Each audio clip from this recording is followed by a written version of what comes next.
नमस्कार, मैं भौमेंद्र शुक्ल और आप देख रहे हैं नया लोग। देश में महंगाई बढ़ती जा रही है। एक पीपली लाइफ फिल्म में आया था, महंगाई डायन खाई जाती। आज भी महंगाई डायन की तरफ बढ़ रही है। आलू, प्याज यानी रोज़मर्रा की चीज़ों से लेके फल फूल सब्जी, अब तो मार किरायों पे भी है। आपको पता होगा, 5 किलोमीटर की यात्रा यदि आपको पब्लिक कन्वेंस से करनी है तो आपको मिनिमम 20 रुपये खर्च करने पड़ेंगे, यानी 4 रुपया प्रति किलोमीटर। यदि आप किसी साधारण कार से यात्रा करें तो 4 रुपया प्रति किलोमीटर उसका किराया नहीं होगा। लेकिन एक आम आदमी को किसी तरह टेम्पो टैक्सी से यात्रा करना हो तो उसे भी 4 रुपये प्रति किलोमीटर खर्च करना पड़ता है। अब तो सरकार ने पैसेंजर ट्रेनों का किराया भी बढ़ा दिया है। इन किराए 3 गुना बढ़े किराए से जनता पे क्या फ़र्क पड़ेगा? आखिर सरकार ने क्यों बढ़ाया ये किराया? इस पे बात करने के लिए हमारे साथ मौजूद हैं अखिल भारतीय परिवार पार्टी के कर एवं वित्त समिति के राष्ट्रीय अध्यक्ष आशीष श्रीवास्तव भारती। बहुत बहुत धन्यवाद शुक्ला जी, आपके चैनल नया लुक को मैं बहुत बहुत धन्यवाद ज्ञापित करता हूं कि आज मुझे मौका दिया यहाँ पे बोलने के लिए। जी, पहला सवाल आपसे, आखिर महंगाई नियंत्रित न करके किराया बढ़ाने का ये कौन सा नया सिगुफा सरकार लेके आई है? मुझे लगता है कि सरकार ने थोड़ा सा जो उन्होंने स्टेटमेंट दिया था गरीबी हटाओ, उसमें एक मात्रा ज़्यादा लगा दी। तो गरीब हटाओ का मात्रा होना चाहिए था। इनका जो एम था वो गरीब को कैसे कैसे समाप्त कर दिया, गरीबी नहीं। जिस तरह गरीब को ही हटाना चाहते हैं कि देश से गरीब हट जाए, जिससे इनका काम आसान हो जाए। मतलब ये अपने खर्चे पर नियंत्रण नहीं कर सकते हैं, लेकिन आम पब्लिक जो डेली मर्रा से काम कर रहा है उस पब्लिक पे इतनी मार देना चाहते हैं कि उसका जीवन निर्वाहन संभव न हो सके। सरकार ने एक बयान जारी किया, सोशल डिस्टेंसिंग मेंटेन रहे, इसलिए रेल का किराया बढ़ाया गया है। सर, आपकी बात में बहुत सी बातें आप जो सरकार बात करें उस बात पे आपने बात कही है, लेकिन ये सोशल डिस्टेंसिंग सिर्फ गरीब जनता पे ही क्यों? बिहार चुनाव, बंगाल चुनाव, इतने सारे चुनाव हुए, उन चुनाव पे सोशल डिस्टेंसिंग कहाँ चली गई? जब हमारे माननीय प्रधानमंत्री जी लोकसभा का नए वाले सदन का उद्घाटन कर रहे थे तो उन्होंने भी तो सोशल डिस्टेंसिंग का ध्यान नहीं, उन्होंने तो मास्क नहीं लगाया था। हालांकि एक पत्रकार ने उनसे पूछा भी तो उनकी बात को काट के आगे बढ़ गए और उन्होंने सोशल डिस्टेंसिंग को दरकिनार वहाँ पे किया। तो ऐसी बहुत सी चीज़ें, बहुत से कार्यक्रम हुए देश में जहाँ पे सोशल डिस्टेंसिंग को ध्यान नहीं दिया गया। फिर सोशल डिस्टेंसिंग अगर गरीब रखने लगी क्यों, तो बेचारा जो दैनिक आय वर्ग का लोग है वो क्या करेगा? वो कहाँ से सोशल डिस्टेंस और वो खाएगा क्या? आपने सोशल डिस्टेंसिंग पे एक सवाल और जी, मेट्रो की सीटों में प्रबंधन हुआ है कि एक सीट पे यात्री बैठेगा और एक सीट पे वैकेंट रहेगी जी, यानी कि बैठने के लिए सोशल डिस्टेंसिंग है।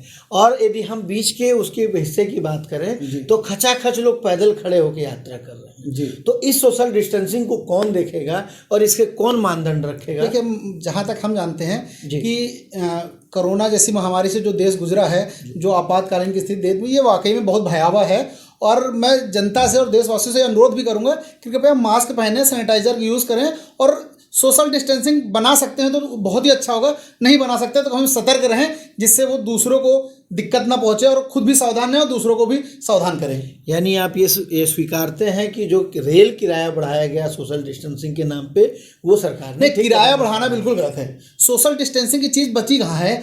जब मैं तो आता हूँ तो फ्लाइट की तीनों सीट में जब शुरुआत से ही लोग बराबर यात्री बैठ के आ रहे थे, तब जहाज में बड़े लोगों के लिए सोशल डिस्टेंसिंग नहीं, तो क्या छोटे लोगों के जनरल पैसेंजर में सोशल डिस्टेंसिंग बनाई गई है? जिस लखनऊ से कानपुर का सफ़र आज से 4 साल पहले 12 रुपये का था, उसे 18 रुपये 20 रुपये कर दिए गए। अचानक से उस लखनऊ से कानपुर मेमो ट्रेन जो सबसे छोटी होती है, जिसमें दूध वाले, सब्जी वाले, रेडी वाले, दैनिक कार वाले, मजदूर वाले लोग होते हैं, उसका किराया 45 रुपये हो गया। एक आदमी जो 300-350 की नौकरी करने आता है वो 45 दूना 90 रुपये अगर किराया खर्चा कर देगा तो क्या बांध के अपने घर लेके जाएगा और क्या अपने बच्चों को पढ़ाएगा? जहाँ की आपकी शिक्षा व्यवस्था भी इतनी अच्छी कर दी है, जिसमें मन चाहे फीस आपने बढ़ा दी है, तो कैसे अपने परिवार का भरण पोषण करेगा? तो ये जो महंगाई डायन है, इस पे नियंत्रित करने के लिए आपके कोई सुझाव? हाँ, सुझाव मैं इस पर हम अगर सुझाव दें तो सरकार के लिए, सरकार सूरज अपने आप को समझते उसके लिए दिया दिखाना होगा। और मैं सुझाव मेरा सुझाव शायद माना ना माना जाए, लेकिन मैं कहना चाहूँगा भारत में, शुक्ला जी आप भी गाड़ियों में, मोटरसाइकिल, पेट्रोल पंप में आप जाते होंगे, तो भारत में इंडियन ऑयल के 27,185 पेट्रोल पंप हैं जी हैं। 15,600 BPCL के पेट्रोल पंप है, HPCL के लगभग 15,000 पेट्रोल पंप है। ये मोटा मोटा करीब 57-58 पेट्रोल पंप है। और हर पेट्रोल पंप में मोदी जी का बड़ा बड़ा स्टेटमेंट लिखा है कोरोना से बचाव का, जिसमें सिर्फ और सिर्फ आदरणीय प्रधानमंत्री जी की फोटो लगी है।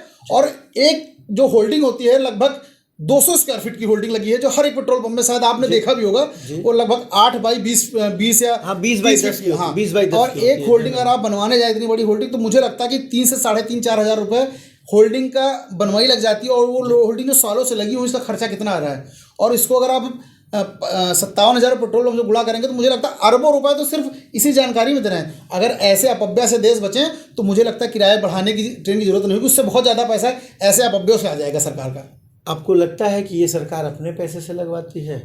हो सकता है पेट्रोल पंप वालों पे दबाव हो कि आप ये फोटो लाई, ये साहब क्या नाम नहीं, है? उसमें तो राज्य सूचना विभाग लगा होता, मुझे तो नहीं लगता कि सूचना विभाग का नाम लगा के पेट्रोल पंप मालिक लगाएगा फोटो। अगर पेट्रोल पंप लगाता तो नीचे कहीं ना कहीं अपनी TRP के लिए अपना पेट्रोल पंप का नाम लिख देता, लेकिन उसमें सिर्फ भारत सरकार या उत्तर प्रदेश सरकार लिखा होता है, वो सूचना विभाग का नाम लिखा होता है। तो आपके हिसाब से यदि सरकार अपव्यय पे खर्च कर ले तो महंगाई नियंत्रित की बिल्कुल जा सकता है। सरकार अपव्यय पे खर्चा कर ले।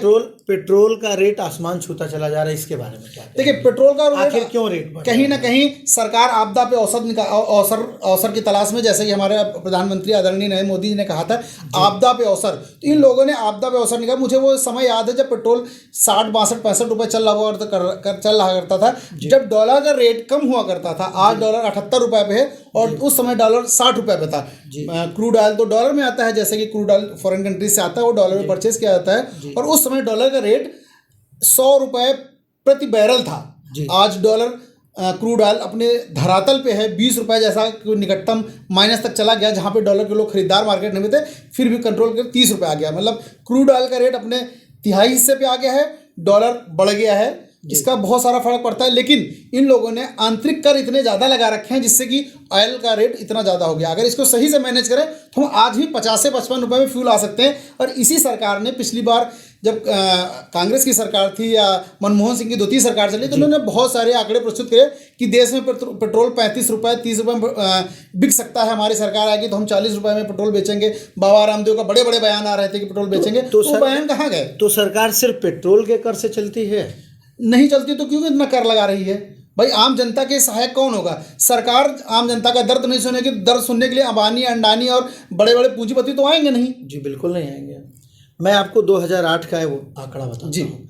साल 2008 में 145 डॉलर जी प्रति बैरल क्रूड ऑयल की कीमत है जी।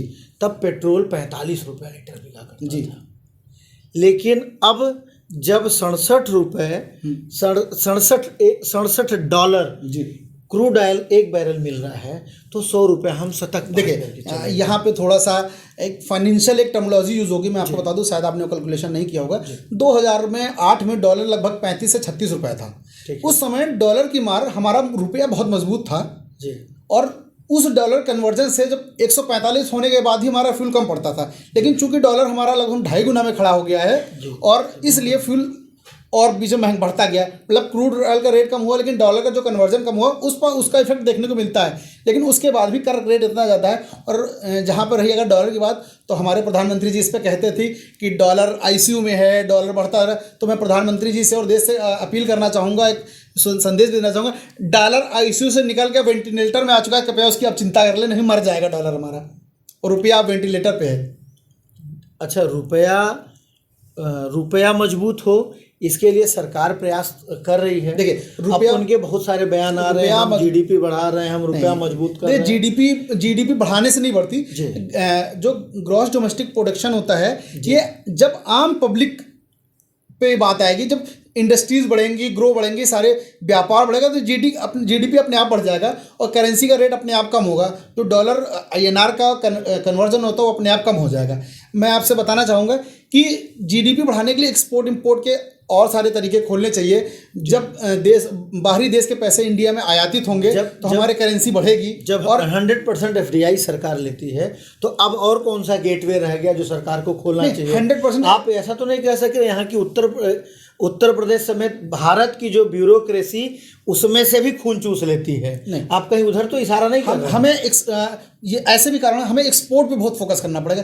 हमारा भारत जहाँ पे चावल, सरसों, चीनी हम लोग माने जाते हैं, हमारा एक्सपोर्ट इतना ज़्यादा क्यों नहीं बढ़ पा रहा है? GDP नहीं बढ़ रही है। इसके जिम्मेदार सरकार, आम जनता को इससे नहीं मैनेज करती है। सरकार, इतनी सारी रेटिंग एजेंसीज हैं, तो उनको इस पर डिसीजन निकाल के देने चाहिए कि कैसे हमारी GDP और अच्छी जा सकती है, हम पब्लिक को कैसे राहत दे सकते हैं। सिर्फ कर का भार डालना अच्छा नहीं है सरकार की तरफ से। आम जनमानस में एक आदमी जो आज की डेट में 5 या 6 लाख के पैकेज पे काम कर रहा है, उसकी औसत इनकम अगर कर काटने की बात करें तो 30,000-35,000 आती है। इस महंगाई के दौर में 2 बच्चे पालना और सड़क पे इस महंगाई किराए पे चलना बहुत नामुमकिन हो जा रहा है। सरकार को कर पे और बहुत सी चीज़ों पर राहत देना पड़ेगा, तभी ये देश सुचारू रूप से चल पाएगा। लेकिन ये क्या कहते हैं, कभी प्याज की कालाबाजारी होती है, कभी तेल की कालाबाजारी क्यों नहीं होगी? जब सरकार, हमारी सरकार कोरोना जैसे काल पे इसेंशियल कमोडिटी एक्ट जैसे कानून लेके आ जाएगी, तो जब सरकार ही चाह रही कालाबाजारी हो, पूंजीपतियों पे भंडारण के लिए कानून बनाएगी तो कालाबाजारी तो होगी। अब प्याज, तेल, आलू, दलहन, तिलहन और चावल, इन पे कालाबाजारी, अगर आप इनको भंडारण खत्म कर दे तो कालाबाजारी खत्म हो जाएगी। क्या बात करते हैं? हमारे देश में तिलहन और दलहन के लिए कोई नीति है क्या? तो जिस देश में दलहन तिलहन के लिए कोई नीति नहीं हो, उसमें पूंजीपति के लिए अलग से व्यवस्था कहाँ बना दी जाएगी? आज जितने कमोडिटीज़ ले लीजिए, बड़े बड़े अडानी तो सिर्फ फॉर्चून ऑयल से ही आए थे, आज पूरे देश में फॉर्चून ऑयल बेच रहे हैं, रिफाइंड बेच रहे हैं, और ऐसा बता रहे हैं कि आदमी खा के स्वस्थ हो जाएगा। एडवर्टीजमेंट पे क्यों नहीं लोग करते हैं ऐसे एडवर्टीजमेंट पे जो और शरीर को नुकसान कर रहे हैं? तो यही लोग तो भंडारण करते हैं, मार्केट से बड़े वॉल्यूम में सामान ले लेते हैं, किसान को देना पड़ता है। अगर उनको ना दे तो मजबूर किसान कहाँ करेगा जाके? आपको क्या लगता है आने वाले दिनों में महंगाई बढ़ेगी या घटेगी? जिस तरह सरकार की नीतियाँ चल रही, मुझे नहीं लग रहा कि महंगाई ये डी कंट्रोल होकर और बढ़ सकती है। तो और बेरोजगारी का आलम क्या होगा? बेरोजगारी का आलम, जैसे कि फिर मैं वही बात करना चाहूँगा, हमारे प्रधानमंत्री और मुख्यमंत्री जी ने कहा था कि हम 2 करोड़ रोजगार देंगे, और देंगे। आज 7 साल हो गए। मनरेगा में दिया लोगों को, कितना मनरेगा में मजदूरी दिया? मनरेगा में तो कागज में सैलरी बढ़ती है, कार्य कर रहे हैं 20 लोग तो 60 लोग की सैलरी बांटी जाती होगी। ये तो मतलब ऐसा काम अधिकारी और सबकी मिली भगत चल रही है ऊपर से नीचे तक। तो कांग्रेस ने इस तरह से लूट का तंत्र बनाया है। कांग्रेस ने भी लूटा ना होता तो आज मोदी जी यहाँ ना आए होते ना। कांग्रेस से लोग प्रताड़ित थे, तभी तो लोगों ने मोदी जी का आह्वान किया और बढ़ चढ़ के बहुमत में उनको लेके आए। इसी उद्देश्य से लेके आए कि देश का भला होगा, ये थोड़ा लेके आए थे कि देश का व्यापारीकरण होगा। आशीष जी, आज का आखिरी सवाल जी। रेलवे स्टेशन प्राइवेट हो रहे हैं जी, ट्रेनें प्राइवेट हो रही हैं, और कई ऐसे किराए हैं जो ट्रेन में के किरायों में जोड़ दिया गया है जी।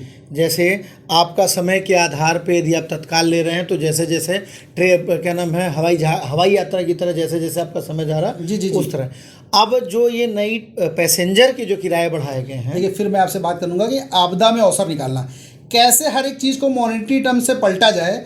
हमारे प्रधानमंत्री की बखूबी, मतलब बहुत ही सातिर आदमी इसमें, बहुत ही ज़बरदस्त उनका दिमाग इसमें चलता है।